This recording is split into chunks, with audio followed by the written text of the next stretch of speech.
자, 가겠습니다. 자, 이제 신공공관리론으로 이제 들어가 볼 텐데요.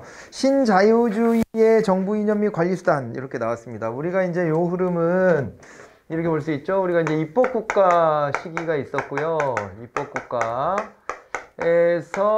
여기에 이제 행정국가로 갔다가 이건 뭐 정부 실패, 시장 실패 얘기할 때 다 했던 얘기입니다. 그리고 이제 신행정국가로 넘어와요. 신행정국가로 넘어오게 되는데 이 신행정국가, 신행정국가 요 시기에 있잖아요. 신행정국가 시기에 요때 이제 등장한 게 바로 이제 신자유주의입니다. 신자유주의, 신보수주의 이렇게 되는 거죠. 신보수주의 이렇게 되고 이 안에서 이제 신공공관리론이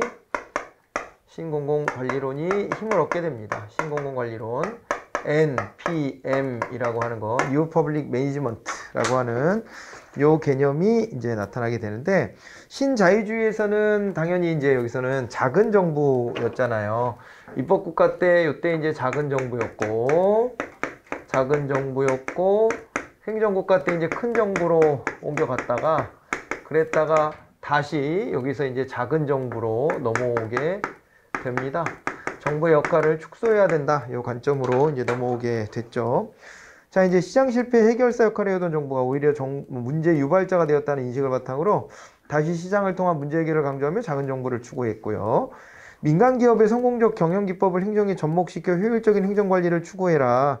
이렇게 했던 거였죠. 그죠? 관료제 자체 부정하진 않았다. 그런데 기업 가족 정부가 되라. 이런 요구를 했던 겁니다. 그래가지고 요거 이제 앞부분이 맞는 얘기고요. 그리고 또 개방형 임용, 성과급 등을 통해 행정의 경쟁 원리를 도입해라. 이것도 이제 하나의 핵심적인 내용이 됩니다. 이 신자유주의, 신보수주의 여기에서 이제 강조했던 것이 결국에는 이런 거였죠. 우리가 이제 앞서 공부했던 거에 따르면 요때 이제 공기업 민영화, 그리고 이제 보조 축소, 그리고 또 하나가 규제 완화 이런 거였잖아요. 거기다가 관료제 조직의 경쟁의 원리 도입. 이런 거 있죠. 이런 게 이제 핵심적인 내용입니다. 네, 그래서 맞는 얘기들이고, 케인스 경제가 기반을 둔 수요 중시 거시경제 정책을 강조했다 그랬는데 이걸 이제 또 비판하는 겁니다. 이게 케인스의 경제학은 요때죠. 행정국가 시대를 뒷받침했다 이렇게 봐야 됩니다. 수요 중심 경제학이 그렇게 되고요. 그래서 여기에 이제 강조가 아니라 비판했다라고 봐야 되고, 공급 측면의 경제 정책에 대해서 오히려 이걸 추구합니다. 공급주의로 돌아서는 거죠. 통화주의, 공급주의 이런 방향으로 돌아서요. 그러니까 이거까지 또 다 자세히 보려면 경제학사를 또 훑어야 되는데 그럴 필요까지는 없는 것 같아요. 그럴 필요는 없는데 이거 하나는 기억해 주세요. 케인스는요, 수요 중심 이론이에요. 그러니까 이제 대공황이 왜 왔냐? 아니, 공급 대비 수요가 위축돼서 그렇다. 근데 그 수요에 대해서 가계 기업에게 불경기지만 수요하세요 이렇게 한다고 수요를 하겠냐 과연? 수요를 하겠냐? 수요하기 어려운 상황 아니냐? 그러니까 수요하라고 강요는 못하고, 그들이 또 합리적으로 보면은 지금 불경기 때는 오히려 움츠러드는 게 자기네들한테 유리하다고 판단할 텐데 냅둬야 되고, 오히려 냅둘 수밖에 없고, 그거 어떻게 할 수가 없고, 그렇다면 오히려 정부가 나서갖고 돈을 뿌리자 이 얘기입니다. 정부가 나서 돈을 뿌리자. 그래서 정부가 수요하자. 수요 중심 이론이다. 그렇게만 알아두세요. 그래서 신자유주의 때는 그거에 또 반대 방향으로 가는 거예요. 수요 대신 공급 이론. 이렇게 이제 보시고, 정부 개입 대신에 통화 정책 이런 걸로 가자. 이렇게 했던 거거든요. 경제 분야가. 그래서 요거는 이제 틀린 부분이 있습니다. 그렇게 보시고, 그 다음에 정부의 민간 부분에 대한 간섭과 규제는 최소화 또는 합리적으로 축소 조정돼야 된다는 입장에서 규제화나 민영화 이런 것들을 강조했다. 그렇게 봐두시면 되겠습니다. 자, 그리고 그 다음에 91번쯤으로 한번 가볼까요? 오수본과 개별로 정부 재창조론이 나왔습니다. 여기에서 이제 정부 재창조론을 보시게 될 텐데,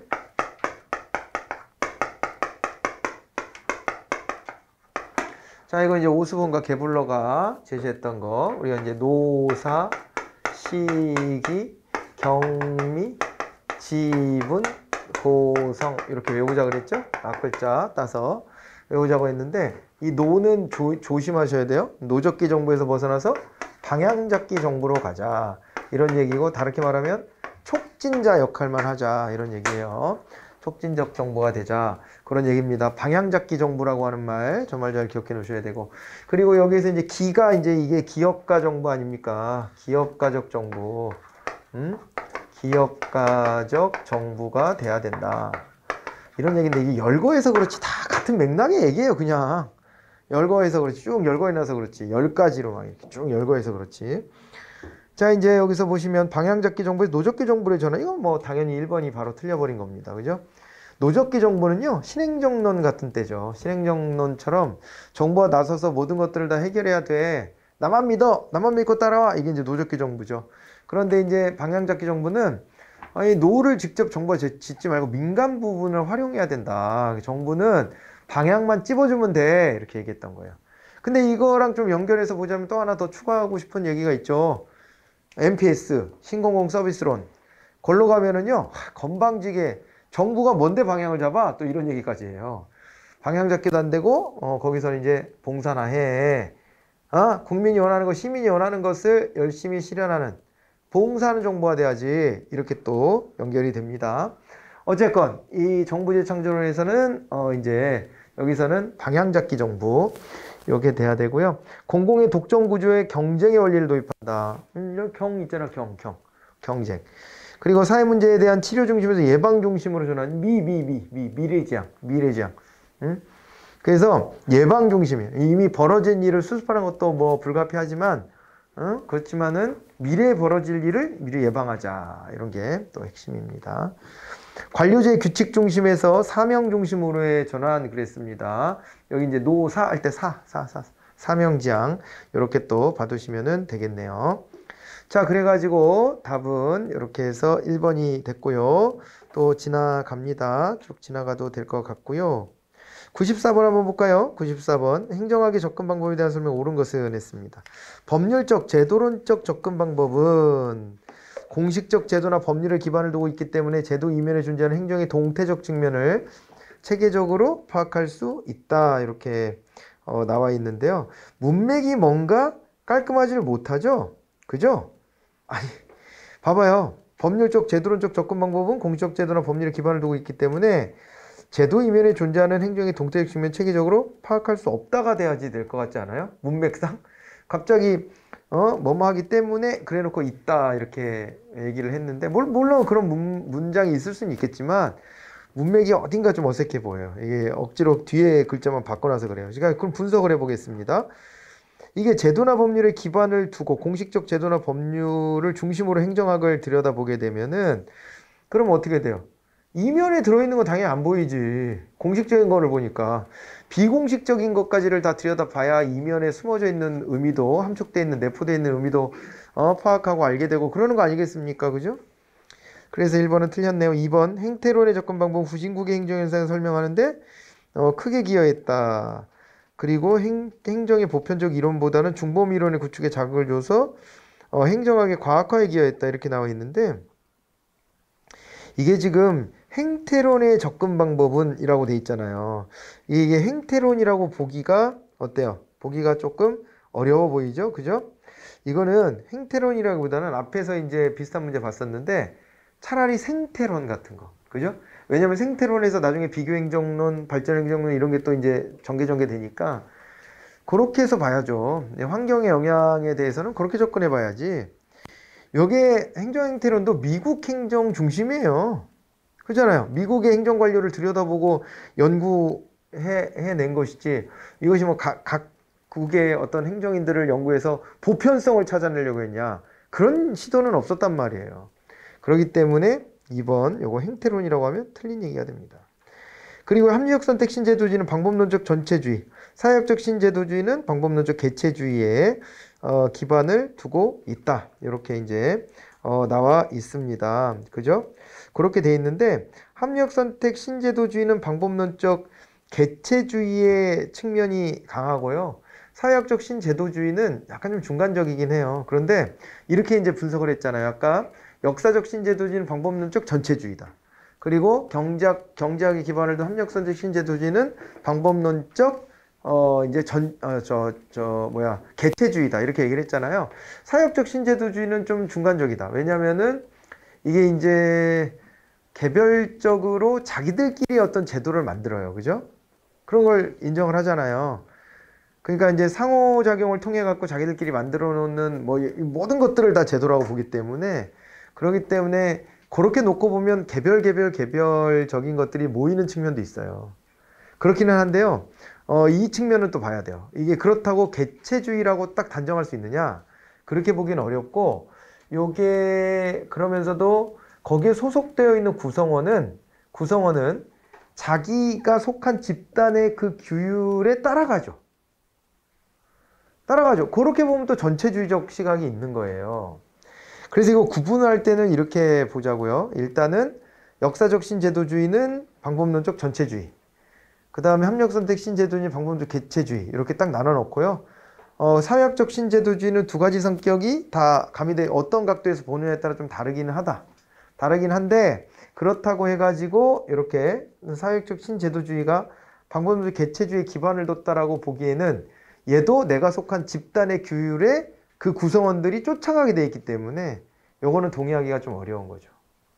그래서 무게중심을 좀 달아보면 그래도 전체주의에 조금 더 가깝지 않나 하는 그런 어떤 경향성은 있어요. 무슨 말인지 알겠죠? 그러니까 역사적 신제도주의는 국가적 차원에서 보는 거니까 덩어리가 크죠? 근데 사회학적 신제도주의는 그거의 축소판 같은 개념이잖아요. 자기들끼리의 상호작용에 자기들끼리의 맥락성을 가지고 자기들끼리 규율을 만든 다음에 그거를 따르게 돼 있잖아요. 그렇잖아요. 그러니까는 전체주의적 성향이 있지. 다만 그것이 국가적 차원처럼 크지 않고 개별 집단마다 다 개별 이루어진다는 차원에서 보면, 그러면은 합력선택 신제도주의가 개인이 선택한 것이 모여지는 거라고 했으니까 그런 개념으로 보면은 개체주의적인 성향도 얘기를 해볼 수가 있는데, 다만 그 둘을 무게중심을 달아보면 전체주의적 성향으로 요게 조금 더 무게중심이 있지 않나. 그러니까 이제 역사적 신제도주의 축소판 같은 개념으로 좀 보셔도 좋겠다. 네. 그런 정도로 이제 문제 풀을 때는 나름의 어떤 그 기준을 가지고 풀어야 되니까 그렇게 하시면 제일 딱 좋을 것 같고요. 그 다음에요.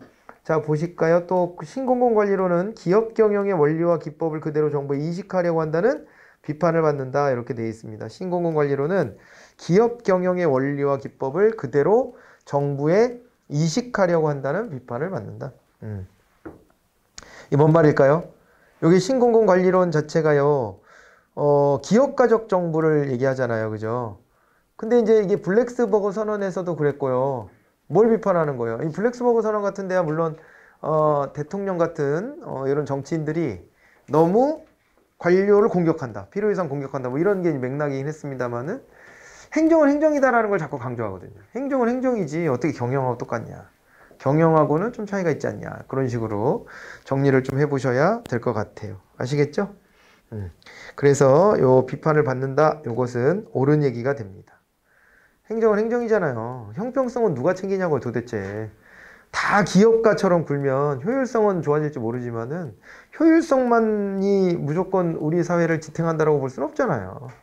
그잖아요. 경쟁의 원리로 누군가 승자가 되고 대다수의 사람들 패자가 될 텐데, 그 패자를 낙오시키면서 국가를 유지할 수 있나요?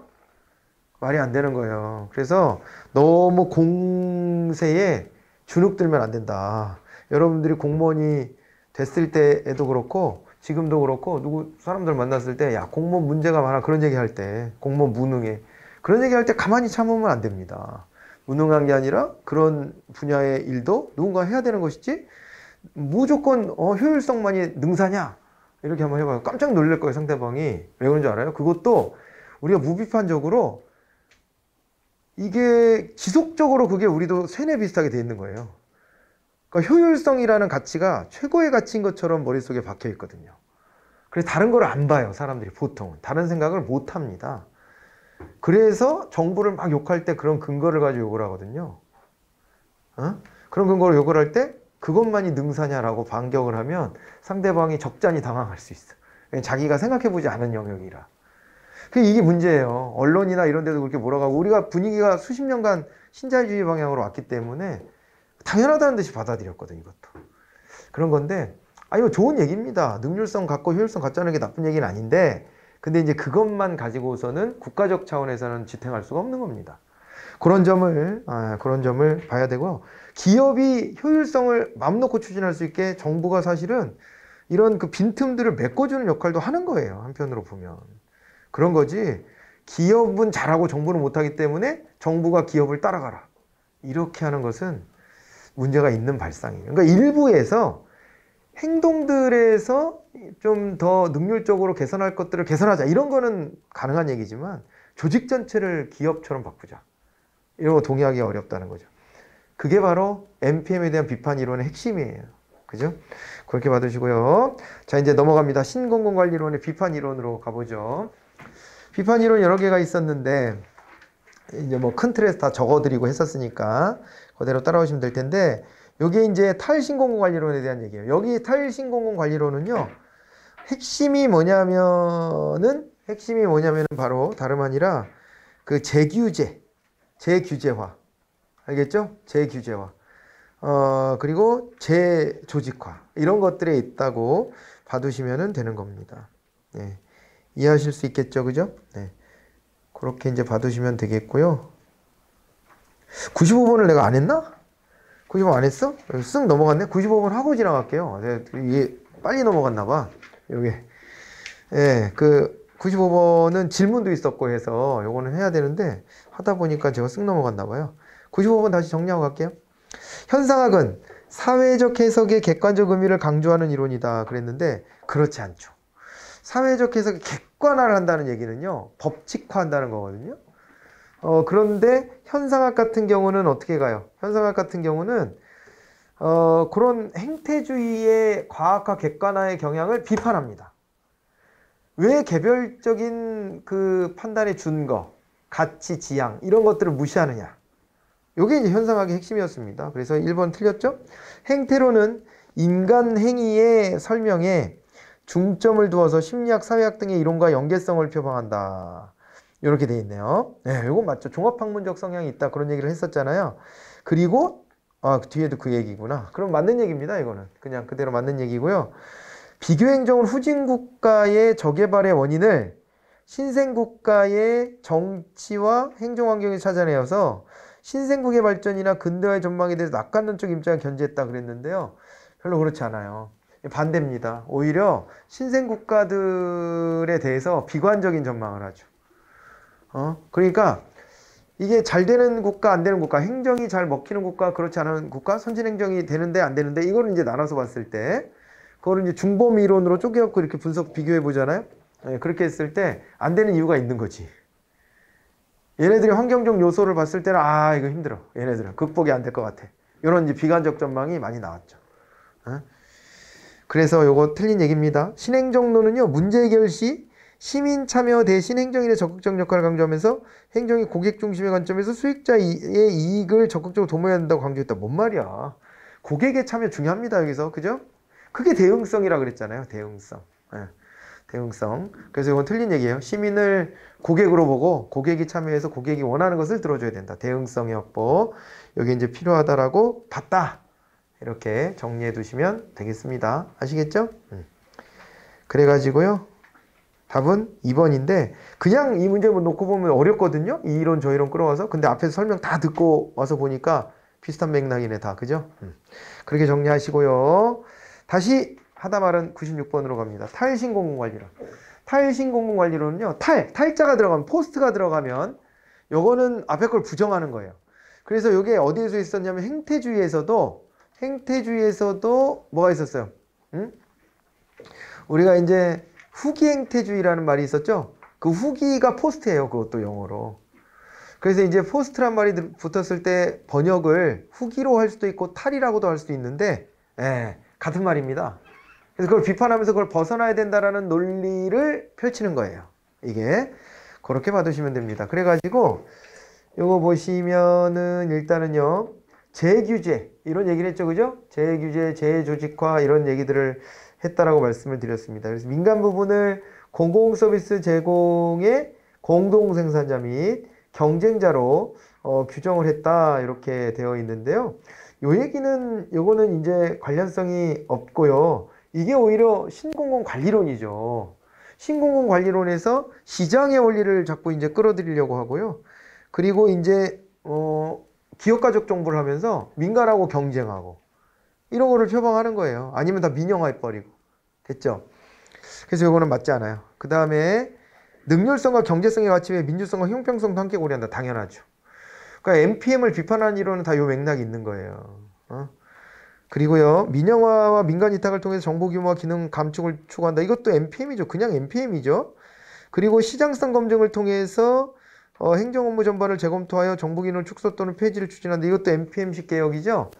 요거는 이제 시장성 검증, 시장성 테스트라고 하는 요것은 이제 메이저 총리 시절의 영국으로 들어오면 됩니다. 90년대 초반에 NPM식 개혁이에요. 시장성 테스트. 이게 뭐라 그랬어요? 이게 시장성 테스트.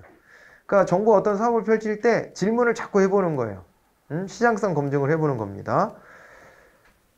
그래서 어떤 사업이 있을 때, 야, 이거 민영하면 안 돼? 민간이 하면 안 되나? 이렇게 이제 먼저 질문을 던져봐요. 민간이 하면 안 돼? 안 된대.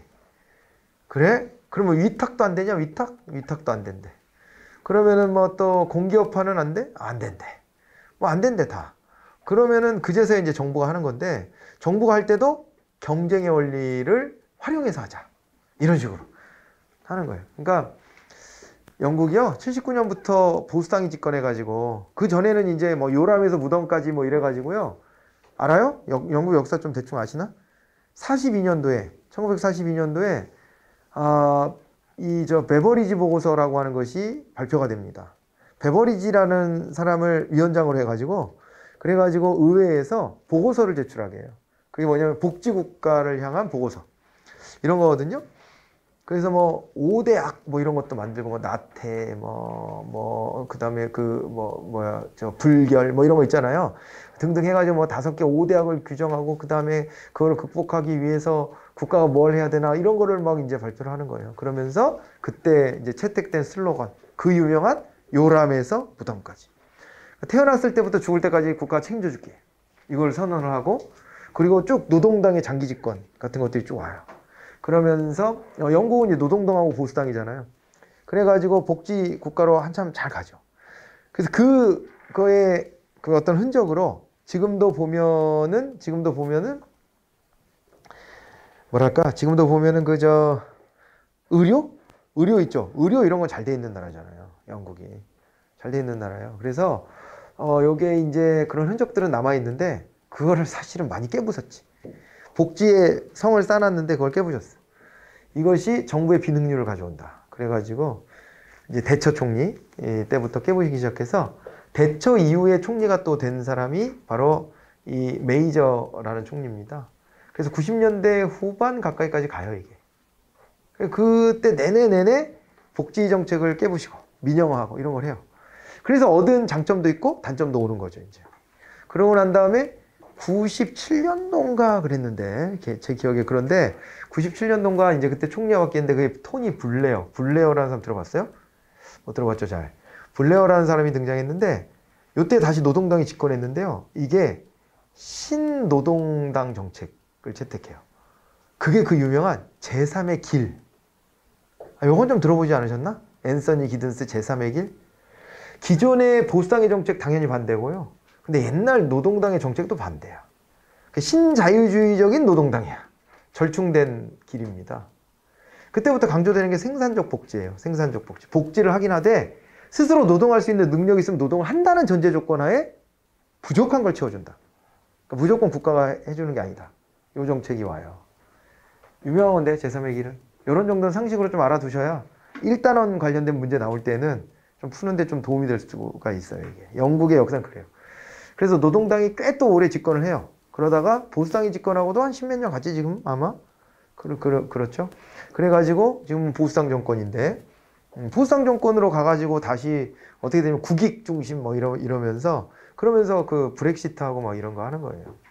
근데 이제 아무튼 영국 역사가 그렇게 이제 현대사가 쭉 진행이 됐고 요 시장성 테스트, 요거는, 이제 아까 말했던 메이저 총리 때, 그때 얘기입니다. 90년대 초반에. 그리고 요 전에, 대처 총리의 이 개혁으로 중요한 것은 넥스트 스텝스 개혁이 있었죠. 그런 게 다 신자유주의적인 거예요. 그렇게 알아놓고 가시면 됩니다. 자, 그래서 이거는 NPM에 해당되는 얘기고요. NPM에서 벗어난 건 2번밖에 없어요, 지금. 2번이 답이 되었습니다. 그렇게 갈까요? 그거 쭉 지나가겠습니다. 100번으로 한번 가보죠. 신공공 서비스론의 기본 원칙에 대한 설명을 옳지 않은 게 뭐냐? 그랬습니다. 이제 신공공 서비스론을 봐야 돼. 데나르트죠. 이거 부부학자예요. 부부학자인데 이 데나르트가 강조했던 것은 7가지의 반박입니다. 그러니까 10개는 10개로 반박해야 되는데 10개까지는 못 채우고 7가지로 반박을 했는데요. 기억나세요? 일단 데나르트? 자, 가보죠. 요거를 이제 비판했던 이론 중에 이거 이제 비판 이론 중에 NPS가 있는데 신공공 서비스론. 신공공 서비스론. 여기 데나르트죠? 데나르트. 데나르트가 되는데 이제 신공공 서비스론을 얘기하면서요. 요런 부제 그 책 제목에 2000년도에 그 책 제목의 부제에 이런 얘기가 나옵니다. 그러니까 요거 방향 잡기에 대해서 부정을 하는 문구를 집어넣어요. 그래서 여기에 보면은 이제 이게 노잉이잖아요. 노잉 이거는 당연히 반대하고요. 그 다음에 방향 잡기도 당연히 반대하고요. 서빙이라는 단어를 거기다 써요. 책 제목에다가 부제로 서빙. 서빙이라는 단어를 쓰는데 봉사하는 정보가 되라. 이거를 대놓고 얘기하는 겁니다. 그래서 여기서 이제 보면은요. 봉사하는 정보를 강조하고요. 이걸 강조하고요. 시민이 고객이 아니라는 점을 강조했죠. 고객이 아니라는 거. 그리고 이제 인간의 가치를 얘기하고요. 인간의 가치를 얘기하고요. 그 다음에 또 이제 공익의 중요성도 얘기해요. 공익의 중요성. 공익이라는 것의 가치도 있다. 그리고 시민의식 같은 거 이런 것도 얘기를 해요. 시민의식의 중요성도 얘기를 하고요. 그 다음에 전략적으로 사고하고요. 민주적으로 행동하라 그래요. 자, 전략적으로 사고하고 그 다음에 민주적으로 행동해라. 이렇게 이제 합니다. 아시겠죠? 몇 개야? 하나, 둘, 셋, 넷, 다 6개. 그리고 또 하나가 뭐야? 책임. 그렇지. 책임을 내가 안 썼구나. 책임에 대한 얘기가 있는데요. 책임이 그 전에 NPM에서는 성과에 대한 책임만 자꾸 얘기한단 말이에요. 그죠? 그래서 책임의 복합성. 이렇게 하시면 돼요. 책임의 복합성. 이렇게 됩니다. 책임이라는 건 단순하지 않다 이렇게 표현했어요. 책임이라는 건 단순한 게 아니다. 책임을 진다는 게 그냥 성과만 좀 불쑥 나타났다고 그게 책임을 다한 것이냐. 그건 아니지 않냐. 이렇게 해가지고 책임의 복합성까지도 얘기합니다. 그래서 7가지로 이렇게 반박을 한 거예요. 그렇게 했는데요. 한번 볼까요? 관료 역할의 중요성은 시민들로 하여금 그들의 공유된 가치를 표명하고 그것을 충족시킬 수 있도록 도와주는 데 있다. 이렇게 돼 있네요. 그죠? 자, 이제 시민들로 그들의 공유된 가치를 표명하고 그것을 충족시킬 수 있도록 도와줘야 된다. 그러니까 시민들이 거대 담론 같은 것들을 형성하면 그 담론을 구현하는 역할을 정부가 이제 나서서 해야 된다. 이렇게 이제 주장하고 있는 거예요. 그게 봉사하는 정부입니다. 그리고 관료들은 시장에만 주의를 기울여서는 안 되고 헌법, 법령, 지역사회 가치, 시민의 이익 이런 것들을 다 종합적으로 봐라. 자, 또 예산 지출 위주의 정부 운영 방식에서 탈피해가지고 수입 확보의 개념을 활성화하는 것이 필요하다. 또 이렇게 나타나 있네요. 그죠? 예, 이렇게 돼 있는데 요거 같은 경우는 일단은 안 맞죠. 그죠? 그러니까 봐봐요. 정부가 수입을 확보해. 그러니까 예산 지출만 하지 말고 수입도 확보해서 이걸 쌤쌤 맞춰야 돼. 이거가 딱 그 효율성, 능률성 강조할 때 나오는 얘기 아닙니까?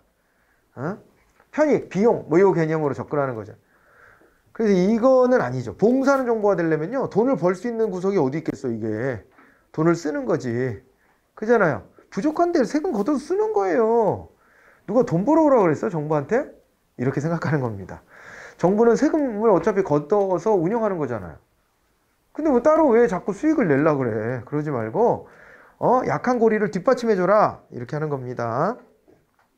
3번이 답이 됐네요. 자, 그리고 공공의 욕구를 충족시키기 위한 정책은 집합적 노력과 협력적 과정을 통해 효과적으로 달성될 수 있다. 이렇게 나타나 있습니다. 그래서 이제 공익 달성을 위한 노력을 어떻게 해야 되는지, 그러니까 개인 간에 기존에는 어떤 거예요? 경쟁 위주로만 보는 거잖아요. 모든 걸 거기서 탈피하고 협력적 관계를 만들어내라는 거죠. 이런 맥락으로 해서 접근하시면 되겠습니다. 자, 102번도 이제 신공공 서비스론에 대한 얘기인데요. 민주주의 이론과 비판 이론, 그리고 포스트 모더니즘 등이 인식적 토대다 이렇게 되어 있습니다. 여기 요것 때문에 좀 제가 또 설명을 조금 더 드리는 건데, 앞에 거랑 뭐 겹치는 문제지만 요 부분은 또 새롭게 나왔잖아요. 그러니까 민주주의 이론은 어때요? 능률성이 다예요? 아니잖아요. 우리가 민주성은 능률성하고 반대 개념으로 우리가 이제 봤죠. 행정가치에서. 그래서 이게 능률성이라고 하는 것을 추구하다 보면은 누군가를 자꾸 버리고 가게 돼. 버리고 가게 돼. 그잖아요. 이런 거 한번 생각해 볼까? 뭐 에베레스트 산을 올라가야 되는데 낙오자가 생겼어. 그럴 때 우리가 가서 목표에 도달해야 되는데, 성과를 내야 되는데, 많은 사람들의 관심도 받고 있고 막 후원도 받았어 막. 그러고 이제 막 전 국민의 관심사, 이거 꼭 성공해야 돼. 그런데 막 낙오자가 발생했어. 그러면 낙오자를 어떻게 해야 돼요? 버리고 가야 능률적이지. 낙오자는 알아서 살아라. 버리고 가야 돼. 그러면은 이제 능률성은 달성할 수 있죠. 목표했던 바를 이루는데도 더 도움이 될지도 모르고. 그러지만은 개별 한 사람 한 사람의 가치를 존중한다는 관점이랄까? 그리고 능률성 위에 다른 가치를 존중한다는 측면이나 이런 것들을 놓고 봤을 때는 그잖아요. 그죠? 이건 어울리지 않는 거잖아요. 그래서 능률성만이 다냐 이런 거거든요. 이 민주주의 이론이 그래서 여기 뒷받침이고요. 비판 이론도 마찬가지고요. 포스트 모더니즘 같은 것도 이 개인주의거든요. 개인의 어떤 개인의 욕구, 욕망 이런 걸 그냥 존중하라는 겁니다. 개인의 욕구, 욕망을 존중해야 된다. 그런 거죠. 그런 거. 그래서 어린 시절에 여러분들은 이런 거 시절에 태어나서 살았잖아. 그래서 지금 청년들은 되게 개인주의적인 것에 어색함이 없어요. 남들한테 피해만 안 주면 되는 거지. 내 욕망을 말하는 것에 대해서 이상하게 생각하질 않아요. 근데 저 같은 세대는 안 그러죠. 공동체주의로 막 주입받으면서 살았어, 어릴 때. 그러다 보니까 뭔가 나의 이익을 말하는 게 부끄러운 일처럼 느껴지는 거예요. 부끄러운 일처럼. 뭘 해서 돈을 많이 벌었어. 이런 것도 부끄러워. 말하기도. 그러기도 부끄럽고. 왠지 돈만 추구하는 사람처럼 보이면 어떡하지? 이런 걱정도 괜히 막 생기고. 그리고 내 욕망이 있어도 그걸 절제할 줄 아는 게 더 중요하다라고 보고요. 남한테 양보하는 게 더 필요하다라고 보고. 그래서 사실은 뭐가 꼭 옳고 그런 것도 아니죠, 이것도. 그러니까 딱 균형이 좋아, 항상. 모든 게. 조화로움이 좋은 건데, 그런 변화가 좀 있었습니다. 어쨌거나, 근데 그래서 그때요, 딱 90년대 넘어와서 2000년대, 90년대, 2000년대 이런 데 넘어오면 이런 포스트 모더니즘 이론 같은 것도 작동하고 이러는 게 다, 왜 자꾸 개인의 가치를 무시하려고 하냐. 집단 안에다 밀어넣지 마라. 개인이 원하는 게 그냥 그 자체로, 소중한 거다. 이런 거예요. 근데 그러다 보면 이제 비판도 받아요, 당연히. 개인은 다 옳은 생각만 해요? 옳은 판단만 하나? 그러지 않잖아요. 잘못된 방향에 나갈 때, 특히 사회를 위태롭게 할 수도 있잖아. 자기의 욕망을 추구하는 과정에서. 그런 걸 다 존중하라는 말이야? 그러면 도대체 우리 사회는 어느 방향으로 가야 되는 건데? 방향성이 있기는 하나? 이런 식의 비판에 시달리긴 해요. 그렇습니다. 자, 그런 사상들이 그런데 이게 다 요런 거. 아까 인간의 가치 이런 거 있잖아요. 이런 거랑 연결이 돼요. 물론 포스트 모더니즘하고의 차이는 분명히 있어요. 포스트 모더니즘에서 공익을 고려해라 그러진 않거든. 그런 건 차이가 있죠. MPS가 포스트 모더니즘은 아니에요. 그런데 영향은 줬다. 이렇게 봐요. 봉사하는 정부에서 아까 담론 얘기했잖아요. 그 담론 이론도 포스트 모더니즘적 경향을 가지고 있는 거예요. 그래서 이제 그런 것들의 영향이 있고, 공익은 공유하고 있는 가치에 대해서 대화와 담론을 통해 얻은 결과물이다. 이렇게 공익을 이제 어떻게 받아들이고 인정하느냐 그랬을 때 공익도요 서로 대화하고 담론을 모아내는 과정에서 그렇게 모여진 게 공익이다 이렇게 보는 거예요. 이게 공익에 대한 어떤 관점이죠? 근데 공익에 대한 관점이 요거까지 이제 승화를 시켰는데 조금 더 발전시켰는데, 그렇다고 이 공익에 대한 관점이 실체설이 아니에요. 과정설이야, 과정설. 기억나죠? 과정설은 어떤 거죠? 각자가 원하는 걸 모아놓은 게 공익이야.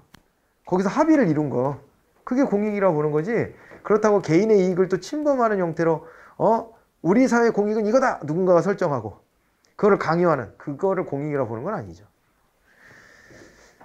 그렇고요. 그 다음에 시장의 가격 메커니즘, 가격 메커니즘은 경쟁 원리 적극 도입한다. 이건 아니잖아. 이거는 시장주의를 얘기하니까 이건 NPM으로, NPS가 아니라 NPM으로 보셔야 되겠죠. 내외적으로 공유된 리더십을 갖는 협동적인 구조가 바람직하다. 협동, 협력 이런 것들은 여기에 깔려 있는 거죠. 왜냐하면 시민의식 뭐 이런 것도 나오고 하잖아요. 그죠? 그래서 그걸 무시하진 않습니다. 자, 됐죠? 그러면서 103번은 이제 신공공관리론과 신공공서비스론의 특성에 대한 비교예요. 비교인데 여기 보시면은 이제 1번 신공공관리론은 경제적 합리성. 그렇죠? 예. 근데 신공공서비스론은 전략적 합리성. 이렇게 나왔네. 경제적 합리성과 전략적 합리성. 경제적 합리성은요. 당장 돈이 돼? 남았어? 이런 걸 보는 거고요. 전략적 합리성은요. 우리가 이제 나아가야 될 궁극적인 방향에 대한 설정을 해놓고 그 방향에 부합하느냐를 보는 거예요. 그래서 이거 맞는 얘기예요. 자, 그리고 신공공관리론은 기업가 정신을 강조했잖아요. 근데 신공공서비스론은 사회적 기여와 봉사 이런 것까지 신경 쓰고요. 신공공관리론의 대상이 고객이라면 시민을 고객으로 봤잖아요. 근데 신공공서비스론은요. 시민으로 봐라. 그냥 그 자체로. 고객이라고 하지 마라. 이렇게 했고요. 신공공서비스론이 신공공관리론보다 지역공동체 활성화에 더 적합한 이론이다 그랬는데 이게 지역공동체적인 것은 시민의식 같은 걸 강조하는 신공공서비스론이죠. 그렇게 봐야 되고요. 다 맞았어요. 그 다음에는 신공공관리론이 신공공서비스론보다 행정책임의 복합성을 중시했다. 그건 아니잖아. 아까 책임의 복합성. 요거는 신공공서비스론의 특징이잖아요. 이거 5번이 답이네요. 자, 그렇게 보시고요. 뉴 거버넌스입니다. 신공공관리론과 뉴 거버넌스론에 대해서 또 비교를 해놓고 있는데요. 신공공관리론에서 관료의 역할은 조정자이며 뉴 거버넌스론에서 관료의 역할은 공공기업가이다 그랬는데 이게 어때요? 거꾸로 돼 있잖아요. 거꾸로 돼 있어요. 그러니까 뉴 거버넌스로 가면 세 주체를 기억해야 된다 그랬었습니다. 그죠? 뉴 거버넌스.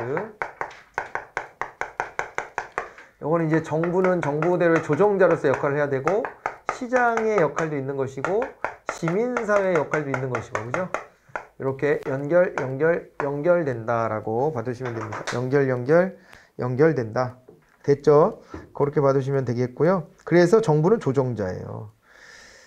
자, 그리고 기업가적 정보는 신공공관리론이니까 1번은 거꾸로 되어 있습니다. 2번 신공공관리론과 뉴 거버넌스론에서는 정부의 역할로서 노젓기보다는 방향 잡기를 강조한 스티어링이 맞습니다. 그죠? 스티어링 요게 이제 맞는 얘기고요. 그리고 이제 둘 다 방향 잡기의 경향성을 가지고 있는 거예요. 노젓기는 다 이제 부정을 한 겁니다. 신공공관리론과 뉴 거버넌스론에서는 산출보다 투입에 대한 통제를 강조한다 이랬는데 아니에요. 산출이 더 중심이죠. 투입보다는 산출이에요. 그러니까 이제 능률성까지 끌고 나오면 투입이 좀 늘어나더라도 산출이 더 크면 괜찮아. 네, 그런 식의 관점이고요. 신공공관리론에서는 부문 간 협력에, 뉴 거버넌스론에서는 부문 간 경쟁에 역점을 둔다 그랬는데 이것도 거꾸로죠. 뉴 거버넌스가 협력이잖아. 협력. 근데 NPM은 무조건 경쟁의 원리. 이런 게 강조가 되죠. 그래서 아까 만든 것은 2번 여기에 답이 되었습니다. 그렇게 보시면 되겠고요. 107번 뉴 거버넌스에 대해서 한번 좀 더 볼까요? 107번 위계적 구조에서 수평적 네트워크를 지향한다 이렇게 되어 있습니다.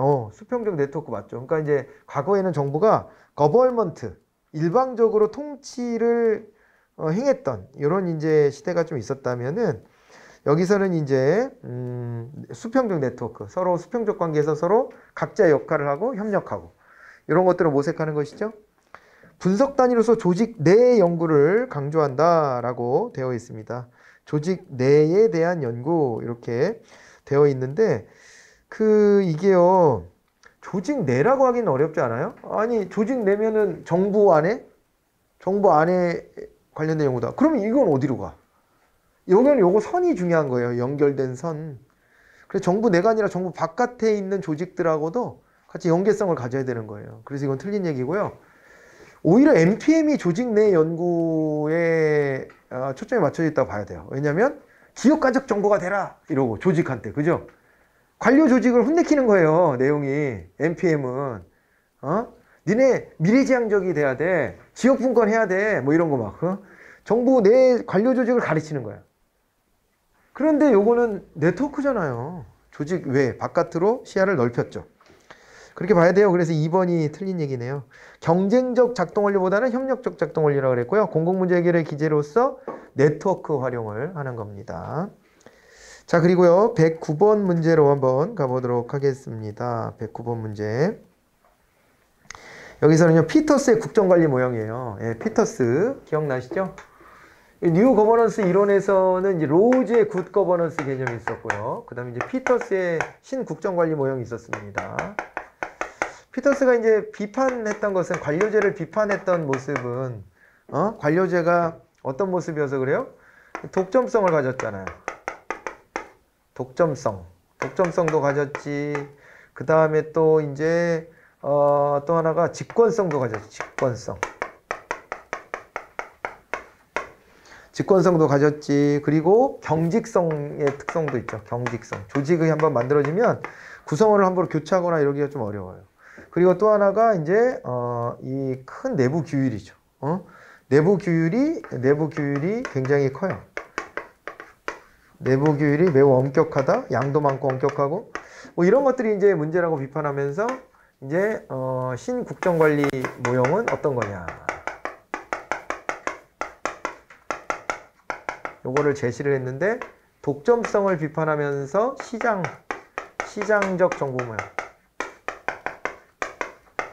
왜냐하면 시장은 경쟁하기 때문이죠. 그 다음에 직권성을 비판하면서 참여적 정보 모형. 경직성을 비판하면서 신축적 정보 모형. 그리고 내부 규율이 너무 엄격한 거 여기서 벗어나라면서 탈내부 규제 내지는 탈규제 정보 모형 이렇게 제시를 한 겁니다. 맞습니까? 네. 이렇게 비교해 보시면 되겠습니다. 이렇게 해가지고요. 자, 시장의 효율성에 대한 신뢰를 바탕으로 공공부문의 독점성의 문제를 지적했다. 1번은 맞는 얘기가 바로 됐네요. 근데 밑에는 보니까 정부 조직의 영속성을 비판했다. 이러면 신축적 정보 모형으로 가야 되고요. 재량이 규제보다 더 나은 결과 가져온다. 이게 참여적 정보 모형이 돼야 되겠죠. 재량을 줘야 되니까. 아니다. 뒤에까지 읽어봐야 되네. 그런 맥락에서 정부 조직의 내부 규제를 비판했다. 그러면 탈규제 정보 모형으로 가야 되겠네요. 그리고 그 다음에 계층제로 인한 폐해를 극복하기 위해서 수평적 조직구조. 이것도 이제 참여인데 재량을 주고 참여를 시키는 건데 그런데 이제 계층제를 비판했잖아요. 요게 이제 참여적 정보 모형이 되는 거예요. 네, 그래가지고 답은 1번이 됐습니다. 그렇게 보시고요. 112번에 현대민주주의 국가에서 정부와 시민사회의 관계를 물어보고 있습니다. 시민사회 역량이 커지면서 정부 중심의 통치에서 거버넌스로 관점이 변화하고 있죠. 그죠? 그리고 정부 주도의 성장 과정에서 초래된 사회적 부작용을 완화하는 방안으로 시민사회 역할이 강조되고 있고요. 시민의식이 성숙되고 시민의 참여 효과가 증대하면서 정부와 시민사회의 새로운 파트너십이 요구되고 있다. 그러니까 사실은 그 어떤 학력 수준 같은 거?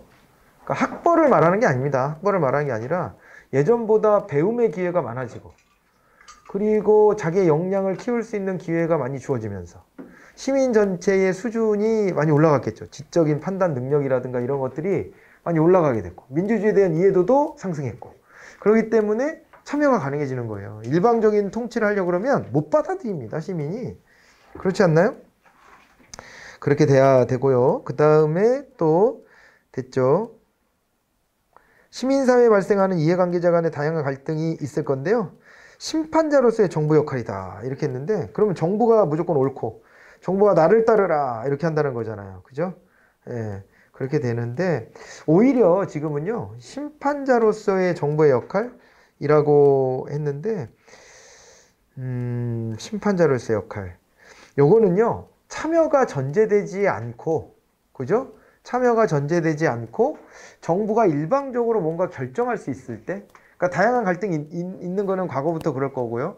특히 다원화된 요구들을 수렴하게 되는 사회에서는 더더군다나 그럴 텐데 일방적으로 찍어 누르진 않으니까 그럴 때 심판자로서의 정부의 역할을 기대한다?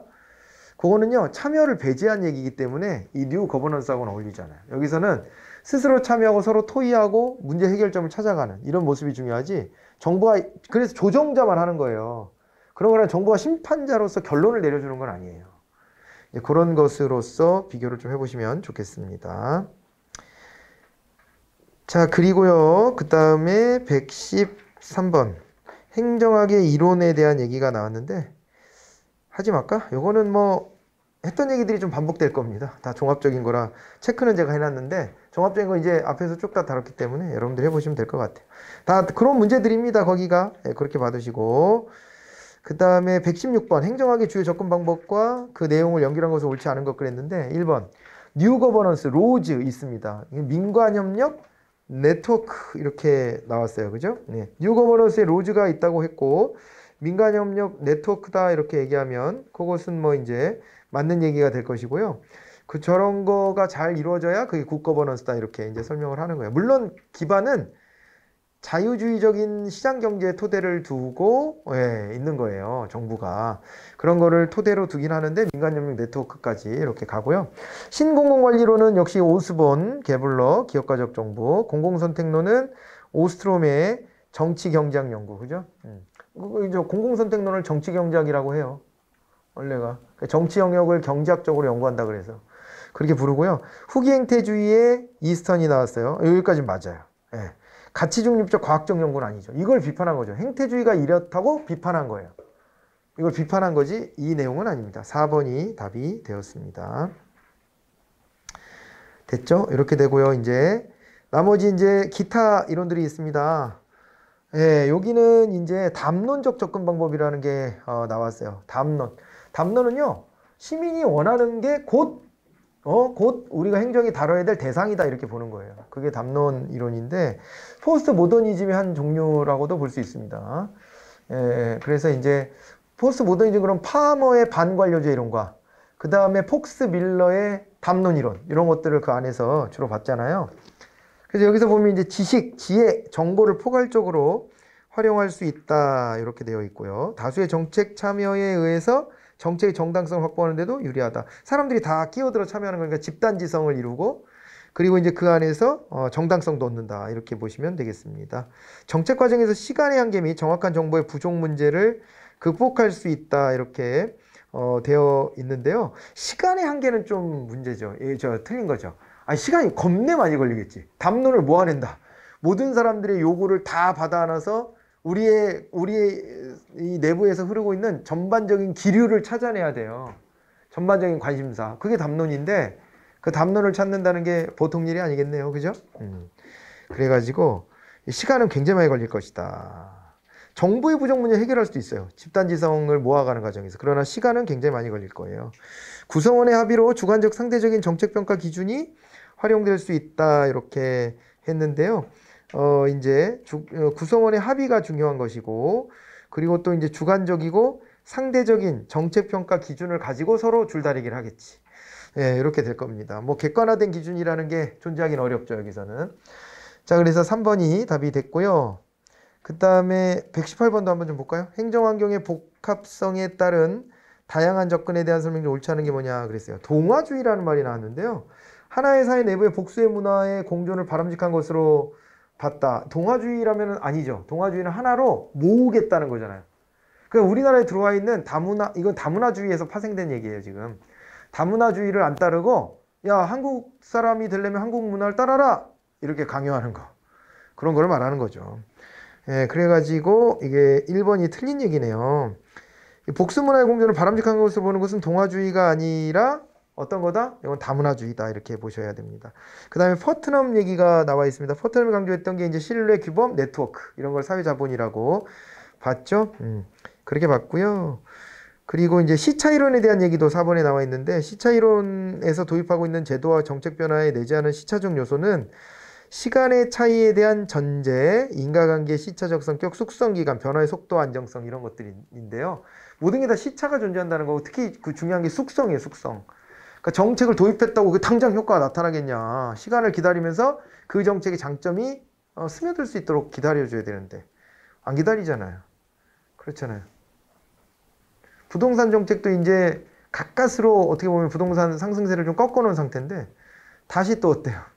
다시 새로운 그 미래를 약속하는 대선 후보들이 너나 나할 것 없이 개발 공약 걸고 그죠? 대출도 풀어주겠다고 그러고 그러잖아요. 왜냐면 거기에 불만이 있다는 걸 알기 때문에. 그걸 일단은 잘 보이고 봐야 되잖아. 그러니까 그걸 풀어주겠다고 경쟁적으로 막 그러는 거예요. 심지어 무슨 얘기까지 나면 막, 이거 뭐야, 집값이 뭐, 1억이면 1억에 대출을 한 9천만 원, 뭐 8천만 원, 9천만 원까지 해주겠다. 미친 정치, 미친 얘기입니다. 그 잘못하면. 물론 뭐 어떤 제한이 있는지는 제가 자세히 안 봐서 욕을 하는 건 아니고요. 그러다가 글로벌 금융위기가 온 거예요, 미국에서. 담보대출 그렇게 받아주다가. 집값 가치보다 이게 대출이 더 커질 수도 있거든요. 큰일 나는 거예요. 그래서 이제 그런 것들은 선거 때니까 과열됐구나.